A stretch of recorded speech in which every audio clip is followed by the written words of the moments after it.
Hello and welcome to Thrive in the Kitchen. I'm Kelly Batista, Director of the Brian D. Jellison Cancer Institute at Sarasota Memorial. For this video series, our team develops specialized recipes that focus on overall health and wellness for cancer patients undergoing treatment or in recovery. Soon we will hear from one of our expert registered dietitians and our executive chef, who will be introducing a new recipe in each video, providing nutritional information, ingredients, and step-by-step instructions. Now let's get cooking with Thrive in the Kitchen.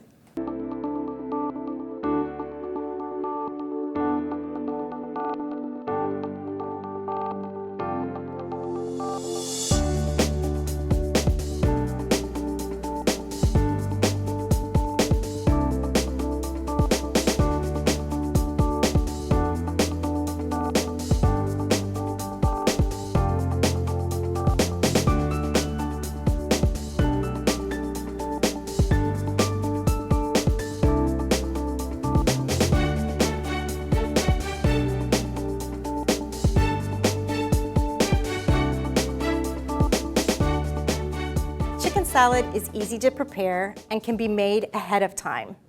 When possible, purchase organic chicken, which is grown without hormones or antibiotics. Scallions, apple, celery, and craisins in this recipe are a great way to get in your daily value of fruits and vegetables.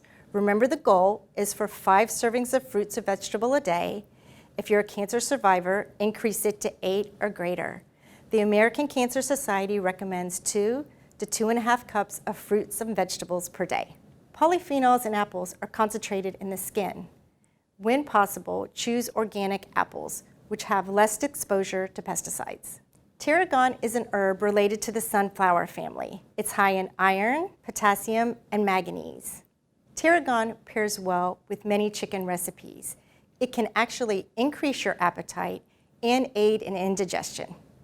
This dish contains protein and lots of fruits and vegetables, making them a perfect pair.